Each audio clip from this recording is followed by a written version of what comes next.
귀한 찬양입니다. 할렐루야.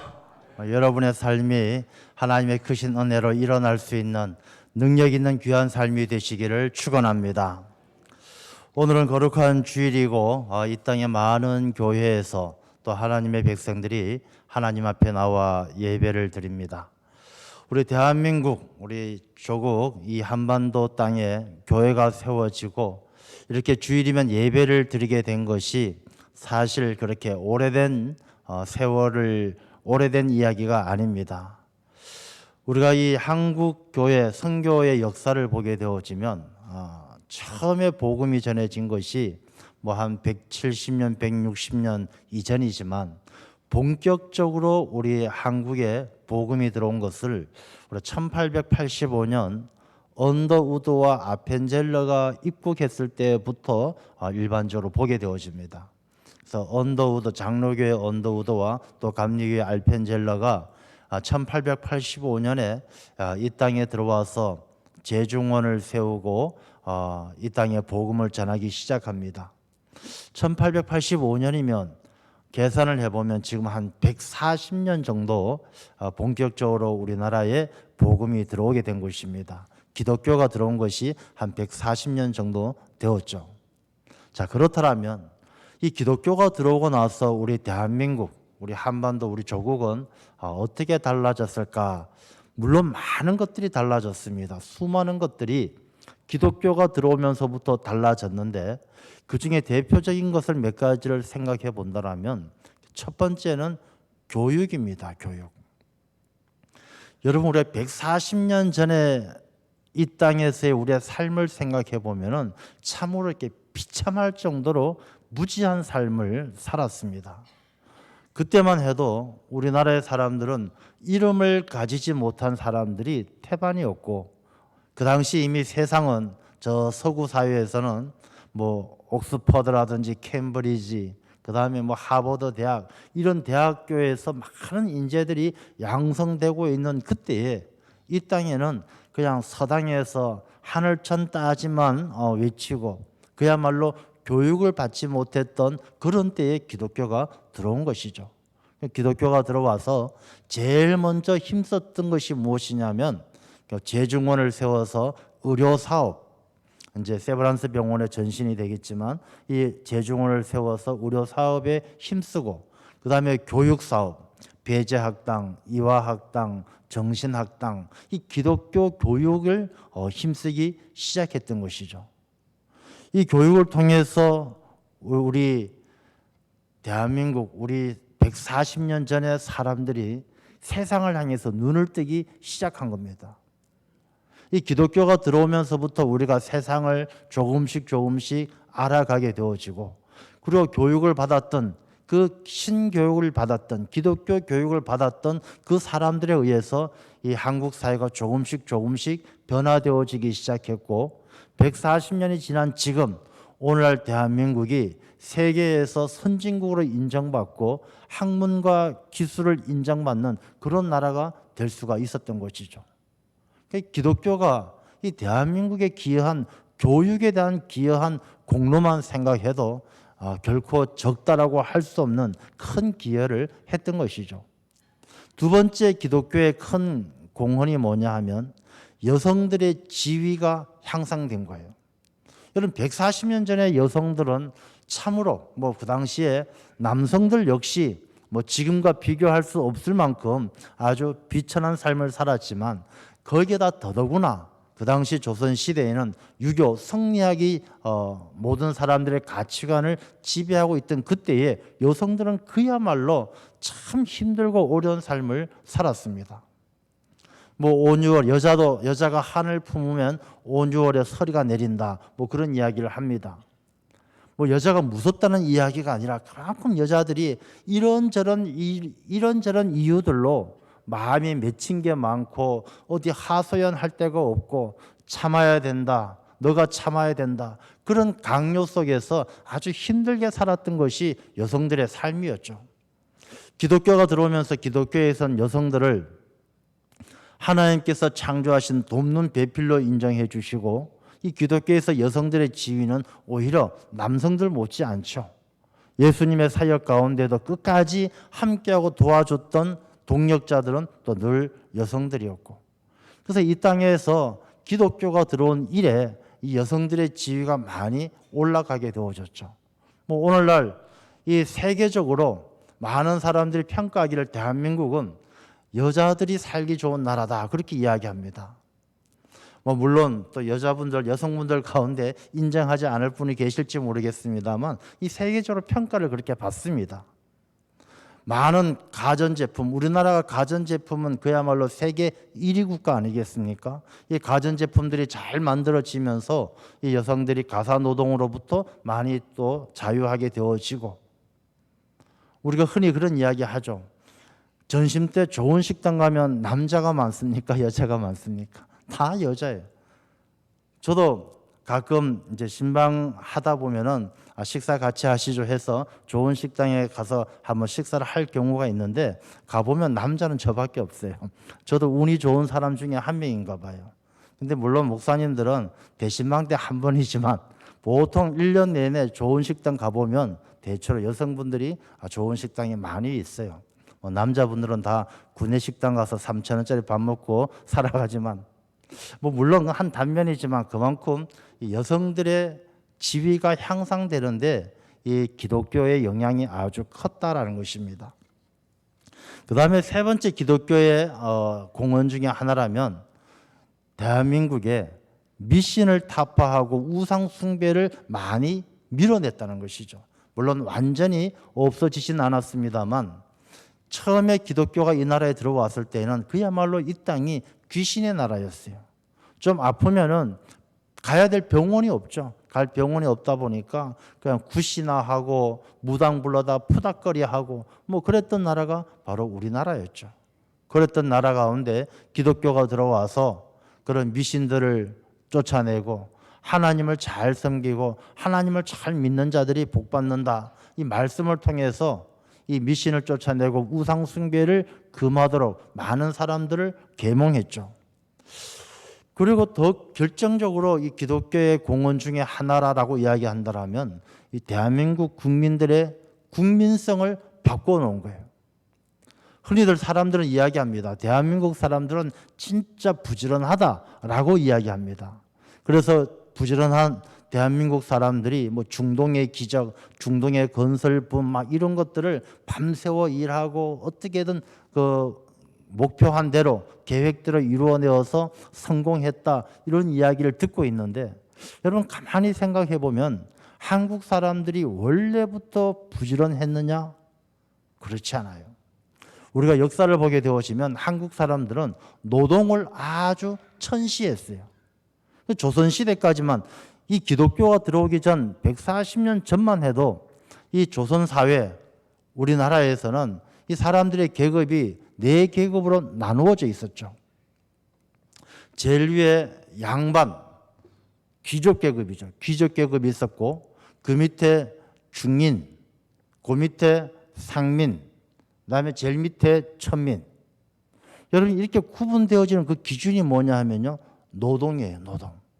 그러니까 천민들이나 일하는 것이지 귀족들은 일하지 않았어요. 조선시대에 귀족들, 양반들의 삶에 대한 그런 지침서를 이곳저곳에서 나오는 이야기들을 보면 우리들 많이 들어보잖아요. 양반은 비가 와도 뛰면 안 된다, 뭐 그런 이야기를 하고요. 양반들은 비가 오는 날 천정이 새서 비가 뚝뚝 떨어져도 고치면 안 됐어요. 왜? 양반 체면이 구겨지는 일이에요. 이 비가 뚝뚝 떨어져도 비를 맞고 앉아 있는 게 낫지, 지붕에 올라가서 지붕 고치는 것은 양반이 할 일이 아니다라고 생각했습니다. 이 양반들은 조선시대에 지배층을 이루고 있었던 사람들인데, 이 지배층을 이루고 있었던 그 사람들이 가지고 있는 가치관은 노동은 아주 천민들이 하는 것이다. 그래서 이 귀족들은 그 생활 지침을 보게 되어지면 어떤 것을 강요했느냐 하면, 이 양반들은 모든 사람들을 자기를 시중들게 만들어라, 뭐 그런 지침이 있어요. 그리고 항상 아프다고 이야기해라. 항상 머리가 아프든지 배가 아프든지 항상 아프다고 이야기해라. 그리고 하인들과 아래 사람은 항상 꾸짖어라. 좋은 말 하지 말고 꾸짖어라. 그리고 물건을 줄 때는 던져줘라. 손으로 건네주는 게 아니라 던져줘라. 뭐 이런 것들이 양반 귀족들의 생활 지침의 흔적을 볼 수 있는 것처럼 이 양반들은 아주 노동을 싫어했죠. 그 밑에 계급이 중인들이었어요. 이 중인들은 양반과 상민의 중간에 있으면서 주로 낮은 관직에 등용되었던 사람들, 뭐 옛날로 본다라면 뭐 육두품이나 뭐 칠두품 이런 사람들이죠. 역관, 그다음에 뭐 의술 이런 것들을 업으로 삼았던 사람들. 그 밑에 상민들은 농업, 공업, 상업, 농공상 이렇게 노동에 늘 일을 해야 되는 사람들. 그 다음에 가장 낮은 천민들은 남들 하기 싫은 일을 하는 사람. 백정, 뭐 광대, 무당 이런 사람들이 천민이었죠. 그러니까 우리 대한민국에 기독교가 들어오기 전까지만 해도 이 사람들은 노동, 땀 흘려 일하는 것에 대해서는 굉장히 부정적이고 아랫사람, 못 배운 사람들이 하는 것으로 여겼다는 것이죠. 그래서 우리 대한민국이 교육열이 세계적으로 제일 높은 나라 중에 하나인데 이 교육의 목적이 무엇이었느냐? 이 교육의 목적이 예전에 최초의 우리나라 교육열이 한참 높을 때 교육열의 목적이 힘든 일 하지 않게 살게 하려고 교육을 시키는 거예요. 자식들 교육시키는 것이 너 참 좋은 사람이 되라, 훌륭한 사람이 되라. 그게 목적이 아니라 야, 저렇게 천민처럼 노동에 시달리고 힘들게 일하고 그렇게 살지 않도록 어떻게든 배워가지고 책상에 앉아서 펜대를 굴려가면서 살도록 가르쳤던 게 바로 이 시대 우리 대한민국 국민성 가운데 하나였다는 것입니다. 그런 것들이 이 기독교가 들어와서 오늘 본문의 말씀에도 나오지만은 일하기 싫어하는 사람은 먹지도 말라. 이 기독교는 일하도록 가르쳤던 것이죠. 누구든지 일하기 싫어하거든 먹지도 말게 하라. 이 기독교가 와서 부지런하게 열심히 일할 수 있도록 국민성을 바꾸어 놓았던 것이죠. 여러분 이것만 해도 우리 기독교가 대한민국에 있어서 얼마나 큰 공헌을 했는지를 알 수가 있죠. 뭐 교육이라든지 여성의 지위 향상이라든지 국민성을 개조하는 일이라든지 이 많은 일들이 너무너무 귀한 일이죠. 그래서 오늘날의 대한민국이 이 기독교가 한국에 들어와서 그런 많은 곳에서 섬기고 수고하고 변화를 일으켜서 오늘날의 대한민국을 이루어낼 수가 있었던 것입니다. 그런데 이제 오늘날에 와서 우리 대한민국의 현주소를 다시 한번 깊이 생각해 보면 이렇게 많은 변화를 이끌어내었던 대한민국이었지만 이 대한민국이 자꾸만 옛사람의 모습을 조금씩 돌아가는 것을 본다는 것이죠. 오늘날같이 과학기술 문명이 발달하고 많은 사람들이 학력이 높고 이런 좋은 시대를 살면서도 옛날에 기독교가 들어와서 미신을 다 타파하고 했는데 사람들이 또 점점 미신을 우상을 섬기는 쪽으로 점점 돌아가는 모습을 보여주고 있다는 것입니다. 저는 우리나라에 작년에 이제 대통령 선거를 했습니다만 이제 1년 지났습니다만 대통령 윤석열 대통령이 대통령하고 있을 때 늘 따라오는 이야기들이 있잖아요. 무슨 역술인, 천공. 이 뭐 대통령만 그런 게 아니에요. 야당도 마찬가지죠. 이재명 씨 뭐 부모의 묘지에 뭐 생기를 불어넣기 위해서 돌을 집어넣고 그야말로 우리나라 최고의 지도자들이라고 이야기하는 정상급에 있는 지도자들조차도 이게 미신을 의지하고 이 역술을 의지하는 그런 모습을 보면서 이 140년 전이 아니라 1400년 전으로 돌아가는 듯한 그런 암담한 마음을 느끼는 것이죠. 어떻게 이럴 수가 있느냐. 사람들이 점점 게을러지고 있어요. 우리나라에 기독교가 들어왔을 때 우리 찬송가 580장을 보면은 한서 남궁옥 선생님이 작사를 한 이 삼천리 반도강산이라는 그런 찬양이 있죠. 그 찬양 가사를 보면 삼천리 반도 금수강산 하나님이 주신 동산 이 동산에 할 일 많아 사방에 일꾼을 부르네 일하러 가세 일하러 가 삼천리 강산 위에 하나님 명령 받았으니 반도강산에 일하러 가세. 우리 기독교가 와서요 한국 사회를 이렇게 열심히 일하도록 얼마나 많은 수고를 했는지 몰라요. 이 남궁옥 선생님은 독립협회 총무로서 독립운동을 시작했던 분이죠. 물론 그 이전에는 교육사업도 하고 많이 하시다가 또 이분이 우리나라에서 영어를 그 당시 제일 잘했어요. 제일 잘해가지고 고종 황제 통역관도 하셨던 분이에요. 그러다가 우리나라가 이제 을사조약을 통해서 일본에 넘어가면서 독립협회 총무로 들어가서 평생 독립운동을 하다가 나중에 춘천 자기 고향에 가서 일본에게 일제 탄압에 의해서 결국 돌아가시게 되는 그런 분이 남궁옥 선생님이십니다. 이 남궁옥 선생님이 황성신문이라는 신문도 창간하셨죠. 우리 장지연의 시일야 방성대곡이라는 그런 유명한 사설이 실린 신문이 황성신문이죠. 을사조약이 이루어지는 그날에 밤새워 울다라는 장지연의 그 논설이 아주 유명하죠. 그만큼 남궁옥 선생님은 독립운동도 많이 하시고 국민들 계몽운동에 열심히 하셨던 분이죠. 아주 신실한 신앙인이었고 이분들이 그렇게 열심히 일하러 가세. 하나님께서 주신 동산 반도강산에 일하러 가세. 그렇게 열심히 일하고 부지런하게 만들었는데 오늘날에 이 대한민국을 보면은 열심히 일하기보다는 점점 게을러져가는 그런 모습을 보게 되는 것이죠. 이 사람들이 성경 말씀에 보면은 이 게으름에 대한 말씀이 많이 나옵니다. 잠언서 6장 9절에서 10절까지의 말씀을 보면 우리가 화면에 나와 있는데 이렇게 말씀을 기록하고 있죠. 게으른 자여 내가 어느 때까지 누워 있겠느냐 내가 어느 때에 잠이 깨어 일어나겠느냐 좀 더 자자 좀 더 졸자 손을 모으고 좀 더 누워 있자 하면 내 빈궁이 강도같이 오며 내 곰핍이 군사같이 이르리라. 좀 더 자자, 우리 좀 더 졸자, 좀 더 누워 있자. 요즘 현대인들이 가장 꿈꾸는 그런 삶 아니겠습니까? 요즘의 사람들은 물론 다 그런 것은 아니겠습니다만 일반적인 이야기를 한다라면 이 성공에 대한 그런 개념이 좋은 별장에 가서 특별하게 일하지 않고 땀 흘리지 않고 먹고 마시고 즐기고 그냥 아무 걱정 없이 편안하게 있는 것을 성공의 자기 인생의 목표로 생각하는 그런 경향들이 있다라는 것이죠. 우리는 그것을 단순하게 성공한 사람들의 안락한 삶이다 이렇게 생각하기도 하지만 우리가 본질적으로 좀 더 깊이 들여다보면 그걸 바로 게으름이다라고 이야기하는 것이죠. 좀 더 자자, 좀 더 졸자, 좀 더 누워있자, 좀 더 편안해지자, 좀 더 걱정의심 내려놓고 좀 더 가만히 있어보자, 아무것도 하지 말아보자. 그걸 우리는 게으름이다라고 이야기를 하는 것입니다.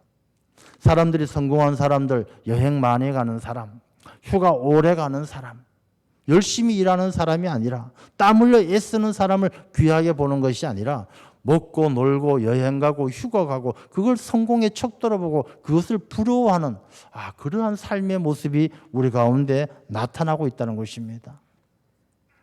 그래서 우리가 오늘 이 본문의 말씀을 통해서 우리가 다시 한번 정신 바짝 차려서 대한민국 가운데 한국 교회 가운데 우리 그리스도인들이 어떻게 살아야 되는가를 다시 한번 자각해야 한다는 것입니다. 이제 우리가 게으름을 현대 사회에서 사람들이 미신으로 돌아가고 게으름에 젖어가는 이 모습 속에 우리 기독교인들이 다시 한번 정신 바짝 차리고 우상 숭배를 물리치고 어젯밤에도 제가 우연히 잠깐 TV를 보다 보니까 그것이 알고 싶다 해서 이 JMS 정명석에 관한 게 또 나오더라고요. 요즘 계속 이게 아주 이단 사이비 문제가 계속 사회적으로 대두되고 있어요. 여러분 이단 사이비가 결국 따지고 보면요 미신이에요. 미신. 신이 아닌 것을 신이라고 믿는 하나님이 아닌 교주를 하나님이라고 믿는 그것이 바로 미신인 것이죠. 이 현대인들의 생각 사고가 이 가치관들이 점점 이렇게 미혹의 영들에게 빠져가는 것이죠. 특별히 오늘 본문의 말씀을 통해서 우리가 이 게으름의 문제도 한번 깊이 생각해 봐야 되겠다. 우리 기독교인들이 더 부지런하고 오늘 본문의 말씀처럼 일하기 싫으면 먹지도 말라. 이 말씀은 일하지 않는 사람은 살 가치가 없다라는 거예요. 안 먹으면 죽잖아요. 먹지 말라는 것은 죽으라는 이야기죠. 일하기 싫으면 살 가치도 없다는 것입니다. 우리가 예전에는 새마을 운동할 때 뭐 새벽종이 울렸네 하면서 막 열심히 살았는데 지금은요 새벽종이 울리지도 않아요. 열심히 살고 땀 흘리고 수고하는 거를 좋은 사람, 훌륭한 삶이라고 인정해 주지도 않아요. 그래서 우리가 이 게으름의 문제를 다시 한번 생각하고 어쩌면 내가 하나님 앞에 너무 게으르게 살고 있는 것은 아닌가 돌아봐야 한다는 것이죠.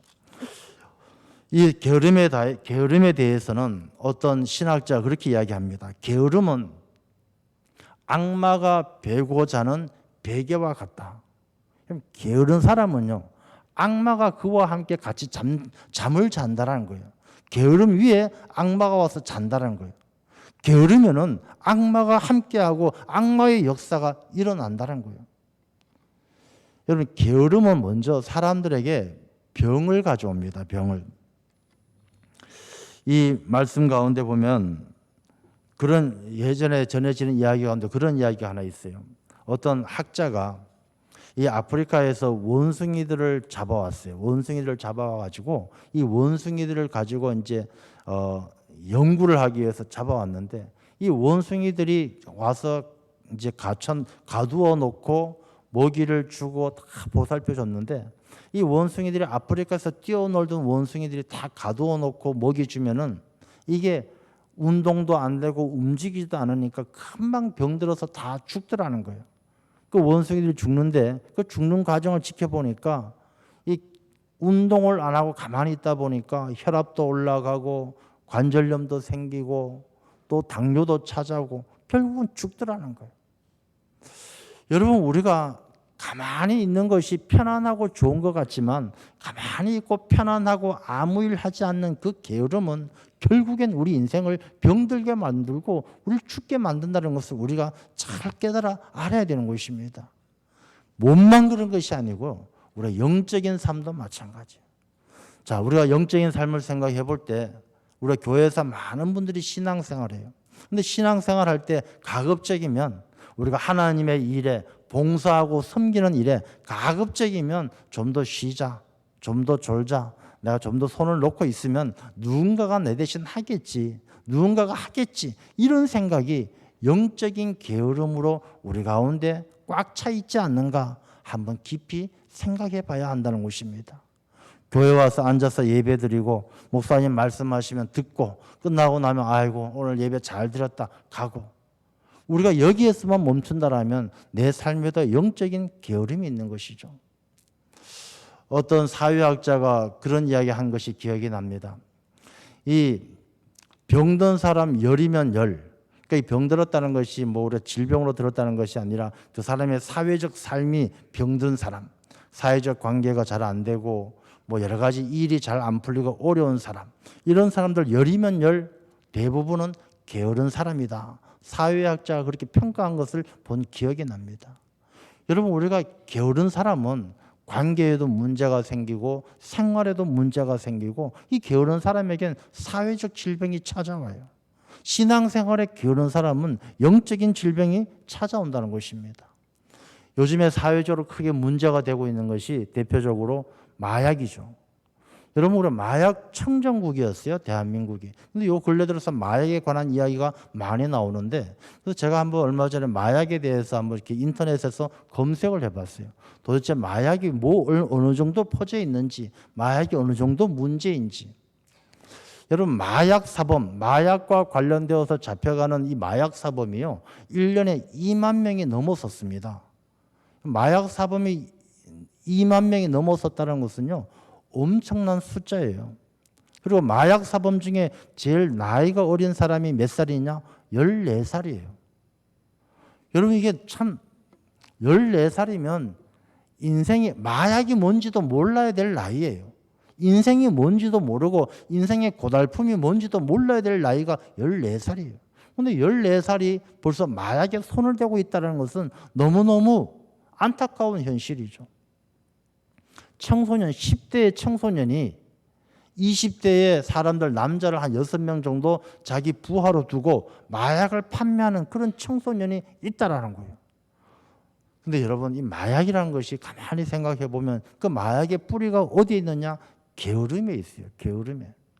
왜 게으름하고 마약이 관계 있느냐? 그럼 게으른 사람은요, 자기가 수고하고 애써서 얻을 수 있는 성취감과 그 성취감이 주는 기쁨에 대해서 자기가 하기 싫은 게으름은 그 게으름 때문에 그 성취감과 쾌락을 마약을 통해서 대신 채우는 거예요. 뭐 세상이 다 내 것 같다. 자기가 열심히 일하고 애써서 정말로 성취를 이루면은 세상이 다 자기 것 같고 행복하고 만족한데 자기가 애쓰고 수고할 그런 마음이 없고 능력이 없고 게으르니까 마약을 통해서 대신 느끼는 거예요. 세상에 겁날 게 없고 세상에 두려운 게 없고 자기 혼자만 행복하고. 마약의 뿌리도 게으름이에요. 도박의 뿌리 게으름이에요.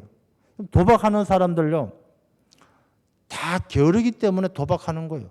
열심히 일해서 돈 버는 것보다는 앉아가지고 요행이 일확천금, 운이 좋아가지고 한 방 터지면은 일확천금을 얻을 수 있다라는 그 게으름 때문에 도박하는 거예요.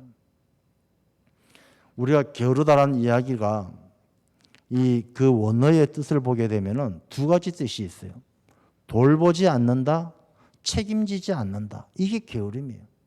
여러분, 게으름이란 것은 육신적으로 아무것도 하지 않는 것이 아니라 자기 삶에 대해서 돌보지 않고 책임지지 않는 게 게으름이에요. 그래서 이 게으른 사람은 자기가 좋아하는 일에는 육신이 부지런해요. 도박하는 사람요, 야, 도박하자 그러면은 자다가도 벌떡 일어나 쫓아가는 거예요. 마약하는 사람은 뭐 마약이 있다 그러면 자기 목숨 팔아서라도 마약을 사려고 하는 거예요. 자기가 이미 거기에 붙들려 종이 되고 자기가 좋아하는 것은 부지런하지만은 그 게으름은 자기의 삶을 돌보지 않고 자기의 삶에 대해서 책임지지 않는다는 것입니다. 그래서 우리 기독교인들은 기독교의 영성이란 것이 무엇입니까? 기독교의 영성은 성령의 인도하심을 따라 하나님의 말씀을 지켜 행함으로 예수님을 닮아가는 것, 그게 바로 기독교 영성이에요. 그런데 기독교 영성을 지키기 위해서는 성경 말씀을 통해서 보면 게으른 자는 기독교인의 영성을 지킬 수가 없어요. 예수님은 단 한 번도 게으름을 피운 적이 없어요. 성경 말씀에 보면 어렸을 때부터 이 나사렛에 가서 부모의 말씀에 순종했다 그랬어요. 부모님 말씀을 순종해서 도왔다 그랬어요. 어떤 신학자는 그렇게 이야기합니다. 예수님께서 십자가에 못 박혀 돌아가셨는데 그 손에는 못자국이 2개였다 그랬어요. 하나는 부모님을 도와서 몫으로서 30년 동안 살아온 그 삶에 의해서 못이 박힌 손, 딱딱한 굳은 살이 박힌 못, 그 다음에 우리의 죄값을 대신 지고 십자가에 못 박혀 죽으신 굵은 대못, 이 못자국이 2개라고 그랬어요. 그 말씀의 의미가 뭐냐면 예수님은 결코 게으르지 않고 부지런하게 살아오셨고 그 예수님이 우리를 대신해 십자가를 지셨다라는 거예요. 그러면 우리가 십자가의 주님을 닮아가기 위해서는 어떻게 해야 되겠습니까? 우리도 부지런히 일해야 되는 거예요. 우리가 마음만 가지고 우리가 영적으로만 생각하는 것이 아니라 마음과 영이 있으면 우리의 삶도 따라가는 거예요. 야고보서의 말씀처럼 행함이 없는 믿음은 죽은 것이다. 여러분, 믿음과 행함은 늘 같이 가는 거예요. 우리가 믿음대로 살면 우리가 행하는 것이고 행함대로 사는 것은 믿음이 있기 때문에 행하는 것이지 믿음과 행함은 필요 없고 믿음만 있으면 된다. 그건 잘못된 죽은 믿음이에요. 예수 그리스도를 닮아가는 영성도 마찬가지예요. 게으른 자는 예수님을 닮아갈 수 없는 것이죠. 게으른 자는 신앙생활을 잘할 수가 없어요.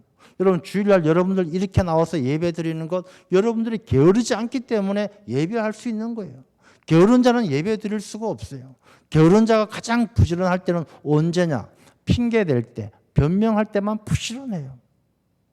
어쩌면 여러분, 우리가 살아가면서 내 입술에 핑계거리가 많아지고 변명거리가 많아진다라면 자기 자신을 한번 돌아봐서 내가 게으르지 않는가 살펴봐야 한다는 것입니다.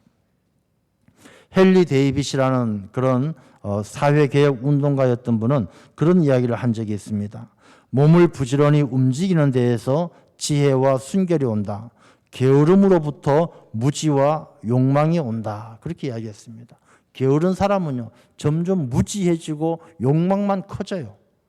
여러분, 게으른 사람은 가만히 있으면은 공부하는데 배우는데도 게을러지니까 무지해질 수밖에 없고 게으르다 보니까 욕망만 커져. 야, 나는 아무것도 못하지만 머릿속엔 온갖 공상을 다 하는 거야. 야, 내가 세계 최고 갑부가 돼서 뭘 크루즈 여행을 가보고 싶고 어쩌고 저쩌고 욕망만 커져요.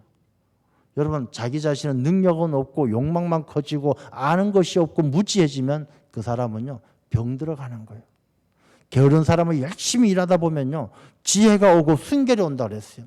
여러분, 열심히 일하다 보면요, 몰랐던 걸 알게 돼요. 야, 사람과의 관계 속에서도 문제를 해결하는 놀라운 지혜를 깨닫게 되어져요. 이 게으른 사람은 결코 알 수 없는 부지런한 사람만이 깨닫게 되어지는 지혜가 있다는 것이죠. 그런 사람은요, 자기의 삶이 점점 순결해지고 하나님 마음에 합한 자가 되어가는 거예요. 그래서 그리스도인들은 게을러서는 안 돼요. 신앙생활 할 때 여러분, 우리가 예배위원도 있고 뭐 회장, 총무 다 맡겨주는 직분이 있어요. 여러분, 그 직분을 왜 맡겨주실까요? 하나님께서 우리에게 부지런하라고 맡겨주시는 거예요. 우리가 이리 피하고 저리 피하면은, 야, 내가 세상에서 세상 일이 바빠가지고 내가 못한다. 그건 핑계거리고 변명거리예요. 게을러서 못하는 거예요. 진짜 부지런한 사람은요, 주의 일에 충성을 다하고 자기 자신의 세상의 삶에도 충성을 다하고 가정에서도 충성을 다하는 자예요. 진짜 부지런한 사람은 집에 가서요, 가만 안 있어요. 설거지도 하고 청소도 하고 창문도 닦고. 우리 그리스도인들은 그렇게 살아야 되는 거예요. 교회 와서만 열심히 하고 집에 가서 아이고 힘들어 뒤로 자빠져서 잠만 자는 그런 그리스도인 되어서는 안 된다는 것입니다. 그래서 오늘 본문의 말씀은 우리에게 그렇게 말씀을 하시는 것입니다. 10절 말씀에 보면 우리가 너희와 함께 있을 때에도 너희에게 명하기를 누구든지 일하기 싫어하거든 먹지도 말게 하라 하였더니, 우리가 게으른 자는 그 삶이 가치 있는 삶을 살 수가 없는 것이죠. 탈무드에 보면 그런 이야기가 나옵니다. 자녀에게 노동을 가르치지 않는 부모는 자녀에게 도둑질을 가르치는 것과 똑같다. 일할 줄 모르면, 게으름을 가르치면 그 사람은 자녀를 도둑놈으로 만드는 것이다 라는 이야기를 하고 있는 것이죠. 여러분, 우리 대한민국 한국교회 그 가운데 그리스도인으로 살아가는 우리가 다시 한번 우리 삶을 자각해서 깨달아서 우리가 다시 마음을 초심으로 돌아가서 우리가 좀 더 열심히 일하고 주의 일에도 더 열심을 하고 교회 일에도 열심을 하고 가정에도 더 열심히 부지런히 일해서 우리의 수고와 헌신을 통해서 하나님의 뜻을 이루어갈 수 있는 그런 삶이 되어야 할 줄로 믿습니다. 마태복음 25장에 보면요, 아무 일도 하지 않았던 한 달란트 받은 종에게 악하고 게으른 종이라고 이야기했고, 열심히 일한 이 5달란트, 2달란트 받은 종들에겐 착하고 충성된 종이라고 이야기했어요. 여러분, 착하고 충성된 종에게는 또다시 일할 기회가 주어지지만 악하고 게으른 종에게는 일할 기회가 주어지지 않습니다. 여러분, 우리가 살아가면서 왜 내게는 기회가 주어지지 않을까? 10중 8구 게으르기 때문입니다. 우리가 게으르지 않고 열심히 살아가는 사람에겐 하나님께서 더 많은 기회로 하나님께 충성을 다하고 이 땅 가운데 존귀하게 살 수 있도록 기회를 주십니다. 우리가 악하고 게으른 종이 아니라 착하고 충성된 종으로 살아가는 하나님의 귀한 일꾼들이 다 되시기를 축원합니다. 하나님 아버지 감사합니다.